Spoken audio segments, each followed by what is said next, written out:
കുഞ്ഞുങ്ങളെ ചോദ്യം ഇതാണ്. What is the remainder when 17 is divided by 5? 17 5 കൊണ്ട് ഹരിക്കുമ്പം എത്ര ശിഷ്ടം വരുമെന്നാണ് ചോദിച്ചിരിക്കുന്നത്.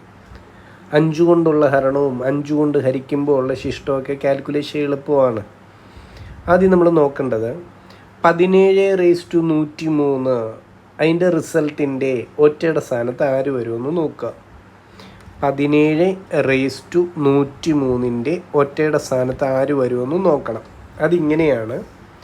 ആദ്യം 17 ഒറ്റയുടെ സ്ഥാനത്തുള്ള 7 എടുക്കുക. 7 ഓക്കെ ആണോ? 17 അകത്ത് 7 മതി. ശരി, ഇനി പവർ എത്രയാ? 103. എൻ്റെ കുട്ടികൾ ചെയ്യേണ്ടത് 103 എന്ന പവറിനെ 4 കൊണ്ടൊന്ന് ഹരിച്ചു നോക്കുക.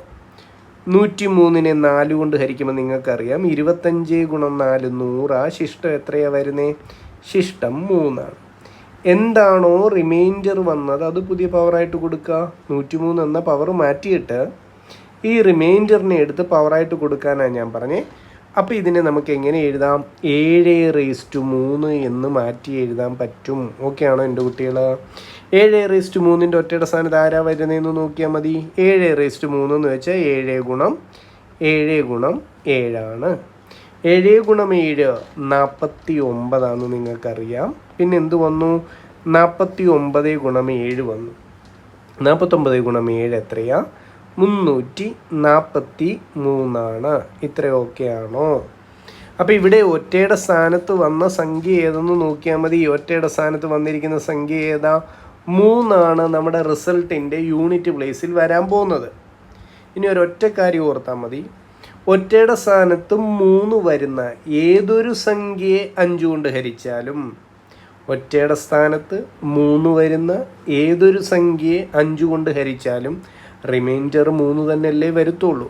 ഫോർ എക്സാമ്പിൾ, ഒറ്റയുടെ സ്ഥാനത്ത് 3 വരുന്ന 43 എന്നൊരു സംഖ്യയെ 5 കൊണ്ട് നമ്മൾ ഹരിക്കാൻ പോയാൽ എന്താ സംഭവിക്കുക?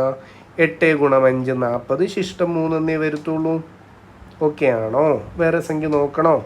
83. 83നെ 5 കൊണ്ട് ഹരിച്ചാൽ 16 × 5 80. ശിഷ്ടം 3. ചെക്ക് ചെയ്ത് നോക്കിക്കോളൂ ഏത് വേണമെങ്കിലും. ഒരിക്കൽ കൂടി, ഒറ്റയുടെ സ്ഥാനത്ത് 3 വരുന്നൊരു സംഖ്യയെ 5 കൊണ്ട് ഹരിക്കാൻ പോയാൽ ഉറപ്പായും റിമൈൻഡർ എത്രയെന്ന് ചോദിച്ചാൽ 3 തന്നെ വരുത്തുള്ളൂ. ക്ലിയർ ആണോ എൻ്റെ കുട്ടികൾക്ക് ആ പോയിന്റ്? അപ്പോൾ അത്രയേ ഉള്ളൂ. കംഫർട്ടബിളായിട്ട് ചെയ്യാവുന്ന ഒരു ചോദ്യമാണ്. മനസ്സിലാക്കി ചെയ്യുക. വലിയ കാൽക്കുലേഷൻസ് ഒന്നും ഇല്ല അവിടെ. ഓക്കെ, ശരി, താങ്ക് യു.